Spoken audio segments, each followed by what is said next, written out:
Tuan-tuan saudara jemaah yang dirahmati sekalian, biar kita berdiam diri dan jangan bercakap-cakap ketika khatib membaca khutbah, kerana perbuatan yang demikian itu akan menghilangkan pahala jemaah.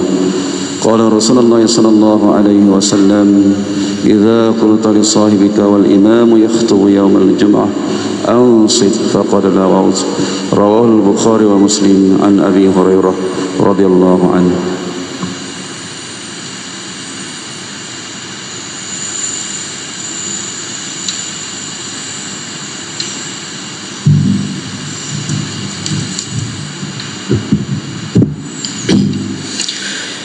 إن الحمد لله نحمده ونستعينه ونستغفره ونعوذ بالله من شرور أنفسنا ومن سيئات أعمالنا ومن يهده الله فلا مضل له ومن يضلله فلا هادي له. أشهد أن لا إله إلا الله وحده لا شريك له وأن محمدا عبده ورسوله وحبيبه وصفيه من خلقه وبلغ الرسالة ونصح الأمة الذي أخرجت للناس تأمرون بالمعروف وتنهون عن المنكر وتؤمنون بالله وأدى الأمانة وكشف الغمة وجاهد في الله حق جهاده حتى أتاه اليقين. أما بعد، فيا أيها المؤمنون اتقوا الله، أوصيكم ونفسي بتقوى الله وطاعته، ومن يطع الله ورسوله فأولئك هم المفلحون. Saya berpesan kepada diri saya dan tuan-tuan muslimin Jumaat sekalian, marilah sama-sama kita sentiasa bertakwa kepada Allah Subhanahu wa ta'ala dan mengerjakan segala perintahnya dan menjauhi segala-gala larangannya, kerana sesungguhnya hanya orang yang bertakwa dengan sebenar-benar takwa sahajalah yang akan beroleh kejayaan yang baik di dunia dan di akhirat. Sidang Jumaat yang dirahmati Allah sekalian, alhamdulillah, dengan lafaz syukur dan tahmid kita yang mulia kepada Allah Subhanahu wa ta'ala selaku hambanya yang sentiasa mendambakan keredaannya, dan selawat serta salam ke atas Rasulullah sallallahu alaihi wasallam serta ahli keluarganya.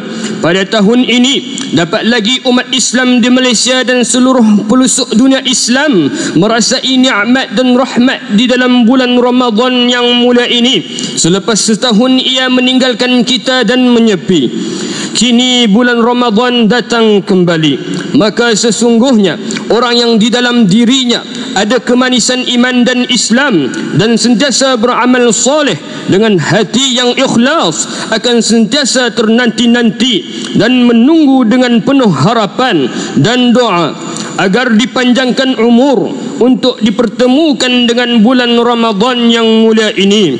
Oleh yang demikian, kita sebagai umat Islam juga patut bersyukur kepada Allah Subhanahu wa ta'ala kerana memberi peluang kepada kita yang masih hidup dengan nikmat iman dan Islam di dunia yang fana ini untuk sentiasa beribadat kepada Allah Subhanahu wa ta'ala dan melakukan amal kebajikan dengan sebanyaknya sebelum kita kembali bertemu dengan Allah Subhanahu wa ta'ala di alam akhirat yang hakiki. Firman Allah Subhanahu wa ta'ala di dalam surah Az-Zariyat ayat 56, A'udzubillahi minasyaitonir rajim.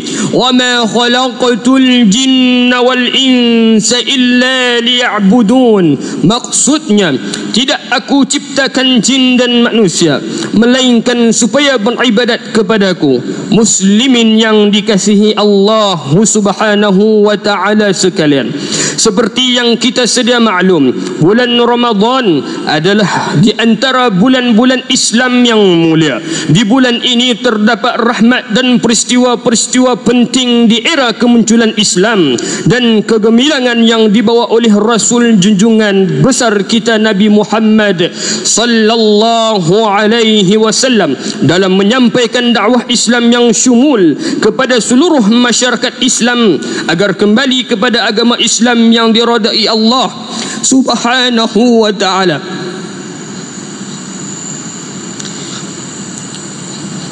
Ia juga dapat menurunkan qadar jinnah seperti khianah, mengumpat dan sebagainya kerana menyedari larangan ketika berpuasa. Di antaranya ialah peristiwa besar yang berlaku di dalam bulan Ramadan. Ini adalah penurunan wahyu yang pertama, iaitu penurunan Al-Quran yang menjadikan rujukan dan panduan setiap individu Muslim.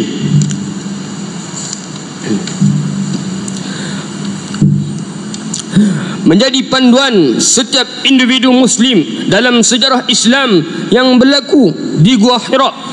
Firman Allah Subhanahu wa ta'ala di dalam surah Al-Baqarah ayat 155. A'udzubillahi minasyaitonir rajim. Syahrul Ramadan allazi unzila fihi al-Qur'an hudan lin-nasi wa bayyinatin minal huda wal furqan. Maksudnya, beberapa hari yang ditentukan itu ialah bulan Ramadan, bulan yang di dalamnya diturunkan permulaan Al-Quran sebagai petunjuk kepada manusia dan penjelasan mengenai petunjuk itu dan pembeza antara hak dan batil. Oleh yang demikian, bersempena peristiwa nuzul Al-Quran ini, marilah kita bersama-sama memeriahkannya dengan memperbanyakkan bacaan Al-Quran. Antara rahmat Allah Subhanahu wa ta'ala menurunkan Al-Quran kepada Nabi Muhammad sallallahu alaihi wasallam ialah baginda telah berjaya mendamaikan dan menyatukan bangsa Arab jahiliah ketika itu yang sering bergaduh sesama sendiri. Mereka hidup dalam keadaan berpuak-puak asabiyah walaupun sesama bangsa Arab. Mereka juga hidup dalam keadaan yang huru-hara, menyembah berhala yang dibuatnya sendiri, meminum arak dan melakukan kekejaman kepada kaum yang lemah dan miskin. Keadaan mereka sebelum kedatangan Islam ialah tiada perundangan yang lengkap dan adil kepada seluruh masyarakat ketika itu. Mereka sanggup membunuh anak perempuan sendiri kerana malu berhadapan dengan masyarakat luar yang jahil. Bangsa Arab ketika itu juga telah merendah-rendahkan martabat kaum wanita kerana bagi mereka kaum wanita adalah manusia yang hina dan tidak berharga dan tidak memberi manfaat kepada mereka. Wanita juga dianggap barang yang boleh diperdagangkan serta boleh dijual beli begitu sahaja tanpa ada harga diri.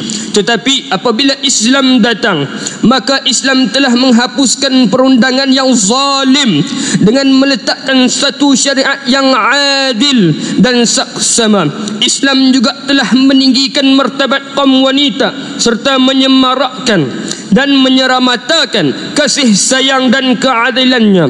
Penurunan Al-Quran juga telah menghapuskan kasta dengan menyatakan bahawa semua manusia adalah sama, tetapi yang membezakannya adalah ketakwaan kepada Allah Subhanahu wa ta'ala sahaja. Al-Quran juga telah menjadi panduan dan rujukan dalam kehidupan bagi umat Islam seluruh dunia. Ia menjadi panduan kepada pelbagai aspek kehidupan di duniawi dan ukhrawi serta bersifat menyeluruh seperti dari sudut kehidupan sosial, konsep kekeluargaan, pembinaan masyarakat, kemajuan ekonomi dan sebagainya. Penurunan Al-Quran adalah sebagai membezakan hak dan batil. Selagi umat Islam masih berpegang dengan Al-Quran dan Sunnah, maka ia tidak akan sesat selamanya di dunia dan akhirat. Sidang Jumaat yang dimuliakan oleh Allah Subhanahu wa ta'ala sekalian, apabila bulan Ramadan kembali menjelma, maka kita sebagai individu yang mengaku di hadapan oleh Allah Subhanahu wa taala, yang mengaku di hadapan Allah Subhanahu wa taala sebagai orang yang beragama Islam, mahu tidak mahu telah difardukan ke atas kita untuk melaksanakan kefarduan puasa yang telah diperintahkan oleh Allah Subhanahu wa taala. Firman Allah Subhanahu wa taala di dalam surah Al-Baqarah ayat 183. A'udzubillahi minasyaitonir rajim. Ya ayyuhalladzina amanu kutiba alaikumus shiyam kama kutiba alal ladzina min qablikum la'allakum tattaqun. Maksudnya, hai orang-orang yang beriman, diwajibkan atas kamu berpuasa sebagaimana diwajibkan atas orang-orang sebelum kamu agar kamu bertakwa. Kefarduan berpuasa adalah di antara rukun Islam yang 5 yang telah termaktub di dalam perundangan Islam. Di dalam bulan Ramadan yang mulia ini juga terdapat pelbagai rahmat dan kesempurnaan yang Allah Subhanahu wa taala disediakan secara khusus untuk umat Nabi Muhammad sallallahu alaihi wasallam bagi menambah pahala dan meningkatkan iman seseorang muslim. Antara hikmah difardukan berpuasa, ia dapat menambahkan ketakwaan kita kepada Allah Subhanahu wa ta'ala. Allah Subhanahu wa ta'ala hanya ingin melihat sejauh mana ketaatan kita kepada setiap suruhannya. Antara hikmah lain ialah ia mengajar kita supaya mengamalkan sifat berjimat cermat dan bersifat qanaah. Kefarduan puasa ini hanya terdapat pada bulan Ramadan sahaja. Ia juga mengingatkan kepada kita tentang penderitaan saudara-saudara kita yang tidak bernasib baik, yaitu seperti golongan fakir miskin. Berpuasa juga dapat menyihatkan tubuh badan kita, di samping dapat menguji daya ketahanan mental dan fizikal, dan juga dapat merehatkan badan kita. Ia juga menzahirkan rasa kesyukuran kita kepada Allah Subhanahu wa taala. Sidang Jumaat yang disayangi Allah Subhanahu wa taala sekalian, di antara rahmat yang Allah Subhanahu wa taala kurnia kepada umat Islam apabila berada bulan Ramadan ialah setiap amalan yang didirikan dan dikerjakan oleh umat Islam akan digandakan pahalanya berlipat kali ganda jika ia dilakukan dengan hati yang ikhlas kerana Allah Subhanahu wa taala berbanding amalan yang dikerjakan pada bulan-bulan yang lain. Ini termasuk amalan-amalan yang wajib seperti salat 5 waktu dan sebagainya maupun amalan sunat. Jika melakukan salat sunat, pahalanya seperti menunaikan salat fardu, manakala salat fardu mendapat 70 kali ganda. Ini disebabkan kemuliaan, keberkatan dan kerahmatan yang terdapat di dalam bulan yang mulia ini. Maka member ingin menyatakan kepada jemaah sekalian beberapa contoh amal kebajikan yang dapat kita lakukan untuk merebut peluang pada bulan yang mulia ini.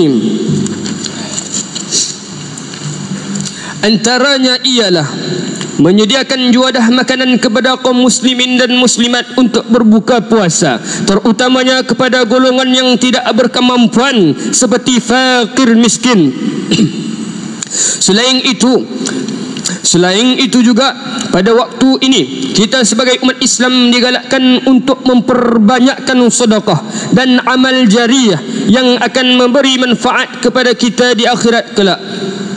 Di kesempatan yang ada pada bulan ini, marilah kita saling berlumba-lumba untuk merebut peluang yang masih ada dengan melakukan amal kebajikan dengan sebanyak mungkin. Semoga apa yang kita lakukan diterima oleh Allah Subhanahu wa ta'ala sebagaimana pahala dan bekalan untuk kita berhadapan dengan Allah Subhanahu wa ta'ala dan masuk ke syurganya.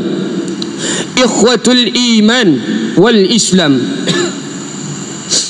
pada bulan Ramadan yang mulia ini juga Allah Subhanahu wa ta'ala akan membuka segala pintu syurga dengan menurunkan segala kerahmatan yang ada pada seluruh isi langit dan isi dunia kepada hamba-hambanya yang beriman dan bertakwa kepada Allah Subhanahu wa ta'ala. Pada waktu itu juga Allah Subhanahu wa ta'ala akan sentiasa dan lebih mudah untuk memakbulkan segala doa dan permintaan hamba-hambanya yang sering bermunajat di waktu siang, mengharap dan merayu kepada Allah Subhanahu wa ta'ala, dan malam yang hening agar diampunkan segala dosa-dosanya yang telah lalu dengan penuh sifat kehambaan dan pengharapan di hadapan Allah Subhanahu wa ta'ala.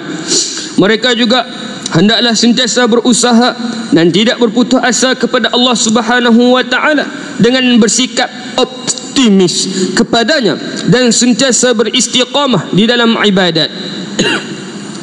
Sabda Rasulullah sallallahu alaihi wasallam an Abi Hurairah radhiyallahu anhu anin Nabi sallallahu alaihi wasallam قال من صام رمضان إيمانا واحتسابا غفر له ما تقدم من ذنبه. Hadis muttafaqun alaih. Maksudnya, sesiapa yang berpuasa di bulan Ramadan dengan keimanan dan mengharapkan ganjaran Allah, maka akan diampunkan dosanya yang telah lalu. Pada bulan Ramadan juga Allah Subhanahu wa ta'ala akan menutup pintu-pintu neraka dengan serapat-rapatnya. Di dalam bulan yang berkata ini juga, di dalam bulan yang berkat ini juga, seluruh angkatan tentera syaitan dan iblis akan diikat, dikurung dan dibelenggu sepanjang bulan Ramadan selama 1 bulan sahaja, dan akan dibebaskan semula apabila Ramadan berakhir. Sabda Rasulullah sallallahu alaihi wasallam an Abi Hurairah radhiyallahu anhu anna Rasulullah sallallahu alaihi wasallam qala إذا جاء رمضان فتحت أبواب الجنة وغلقت أبواب النار وصفدت الشياطين. Hadis muttafaqun alaih. Maksudnya, apabila datang Ramadan, dibukakan pintu-pintu syurga, ditutup pintu-pintu neraka, dan syaitan-syaitan dibelenggu. Maka di sini tidak akan ada syaitan dan iblis yang berpeluang untuk menghasut kita melakukan kemaksiatan terhadap Allah Subhanahu wa ta'ala. Akan tetapi kita juga harus berperang dan berjaga-jaga dengan hasutan nafsu yang masih ada di dalam diri kita.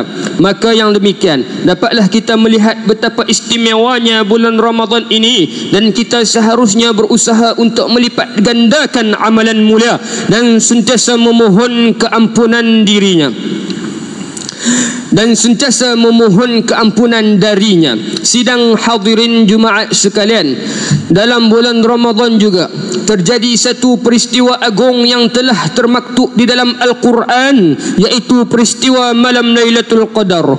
Firman Allah Subhanahu wa ta'ala di dalam surah Al-Qadar ayat 1 hingga 3. A'udzubillahi minasyaitonir rajim. Bismillahirrahmanirrahim. Inna anzalnahu fi lailatul qadr wa ma adraka ma lailatul qadr lailatul qadri khairum min alfi syahr. Sadaqallahul azim. Maksudnya, sesungguhnya kami telah menurunkan Al-Quran pada malam Qadar, dan tahukah kamu apabila malam kemuliaan itu lebih baik dari 1000 bulan. Malam Lailatul Qadar adalah lebih baik dari 1000 bulan. Telah diriwayatkan bahawa malam Al-Qadar akan berlaku sekitar 10 hari terakhir di dalam bulan Ramadan. Maka di sini member ingin menyeru kepada hadirin sekalian agar melipat gandakan ibadat di 10 hari yang terakhir. Tetapi Allah Subhanahu wa ta'ala telah menyembunyikan hari dan malam yang sebenar akan berlakunya malam Al-Qadar tersebut. Ini kerana Allah Subhanahu wa ta'ala ingin melihat hambanya yang benar-benar ikhlas beribadat kepadanya. Pada malam itu juga para malaikat akan turun dari langit ke dunia ini untuk mencari hamba-hamba Allah Subhanahu wa ta'ala yang sentiasa berjaga di malam hari ketika makhluk lain sedang sibuk dengan urusan duniawi dan sedang lena diulit mimpi-mimpi indah. Tetapi yang sebaliknya berlaku terhadap hamba yang dipilih oleh Allah Subhanahu wa ta'ala yang sanggup berjaga malam untuk beribadat, berzikir dan membesarkannya. Selepas itu para malaikat akan naik ke langit untuk berjumpa dengan Allah Subhanahu wa ta'ala dan menceritakan perihal keadaan hamba-hamba Allah Subhanahu wa ta'ala yang beribadat dengan hati yang ikhlas. Maka para malaikat akan memohon kepada Allah Subhanahu wa ta'ala agar diampunkan segala dosa yang telah dilakukan oleh hamba itu. Maka beruntunglah kepada hambanya yang dipilih oleh Allah Subhanahu wa ta'ala untuk mendapat rahmat dan nikmat pada malam Lailatul Qadar. Pada malam Lailatul Qadar juga telah diturunkan Al-Quran sebagai panduan umat Islam yang diturunkan kepada Nabi Muhammad sallallahu alaihi wasallam sebagai mukjizat yang kekal sehingga hari ini dan sehingga tiba hari kiamat nanti. Malam Lailatul Qadar hanya akan berlaku di dalam bulan Ramadan sahaja. Oleh yang demikian, kita hendaklah sentiasa berdoa agar kita turut terpilih oleh Allah Subhanahu wa ta'ala untuk mendapat rahmat malam Lailatul Qadar suatu hari nanti yang hanya akan datang menjelma sekali sahaja dalam setahun, insya-Allah. Amin ya rabbal alamin. Sidang muslimin sekalian,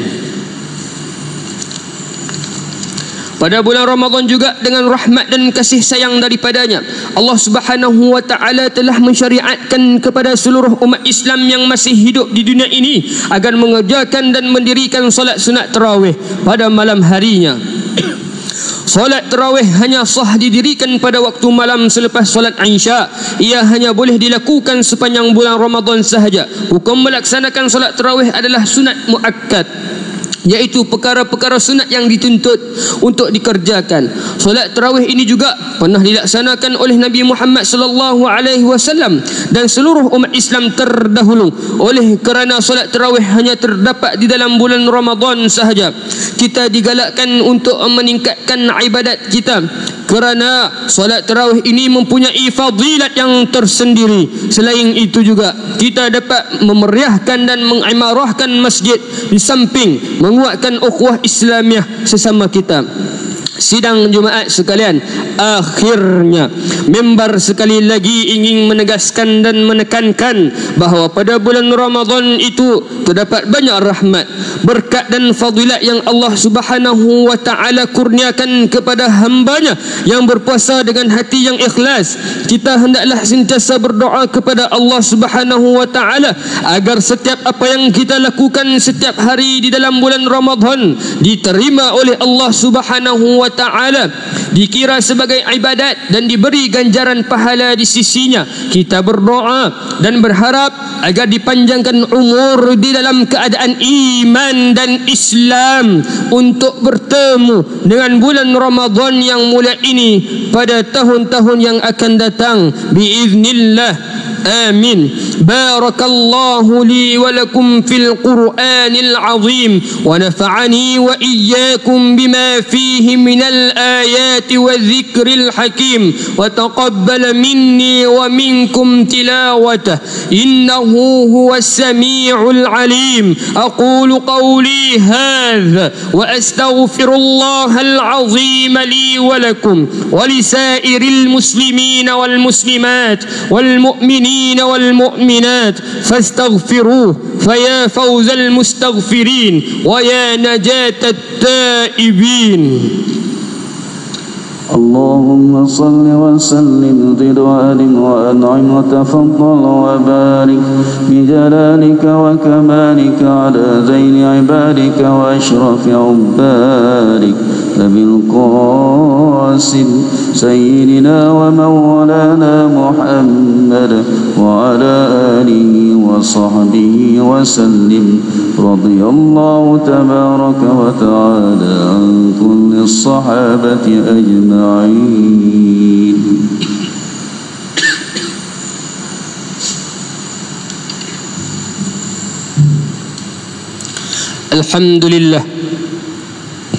الحمد لله حمدا كثيرا كما أمر. أشهد أن لا إله إلا الله وحده لا شريك له، وأشهد أن سيدنا محمدا عبده ورسوله. اللهم صل وسلم على سيدنا محمد المنقذ من الضلالة والجهالة إلى نور الحق والإيمان والهدى، وعلى آله وأصحابه الذين هم قدوتنا ولهم الفضل على الجميع الأمة إلى يوم القارعة. أما بعد، فيا عباد الله، فإني أوصيكم ونفسي بتقوى الله العلي العظيم، فاتقوه لعلكم تفلحون.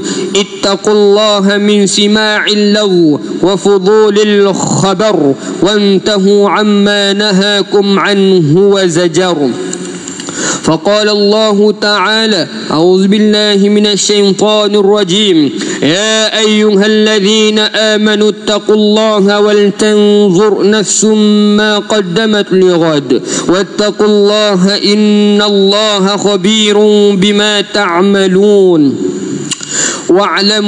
واعلموا أن الله أمركم بأمر عظيم، أمركم بالصلاة والسلام على نبيه الكريم، فقال: أعوذ بالله من الشيطان الرجيم: إن الله وملائكته يصلون على النبي يا أيها الذين آمنوا صلوا عليه وسلموا تسليما. اللهم صل وسلم على سيدنا محمد وعلى آله وأصحابه أجمعين.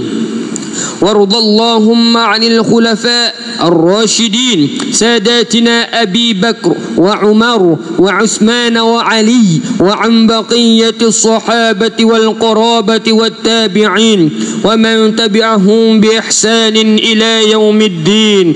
اللهم اغفر للمسلمين والمسلمات والمؤمنين والمؤمنات الأحياء منهم والأموات، إنك سميع قريب مجيب الدعوات يا قاضي الحاجات يا رب العالمين. اللهم اجعل هذا البلد آمنا مطمئنا. اللهم أصلح أئمتنا وولاة أمورنا، واشمل اللهم بعنايتك وتوفيقك جلالة الملك مولانا الأمين الكريم السلطان صالح الدين ابن المرحوم سلطان بدليشة، وولي عهده سمو الأمين وولي عهده دولي yang teramat mulia Tunku Syarafuddin Badlisyah ibni As-Sultan Salihuddin wa jami'al usratil malakiyyah.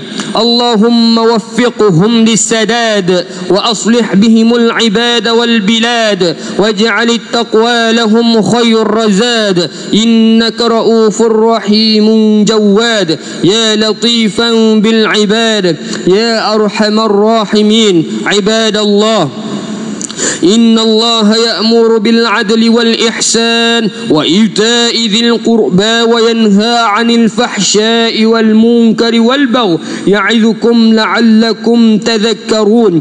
فاذكروا الله العظيم يذكركم واشكروه نعمه يزدكم واسألوه من فضله يعطكم. ولذكر الله أكبر والله يعلم ما تصنعون. أقيموا الصلاة.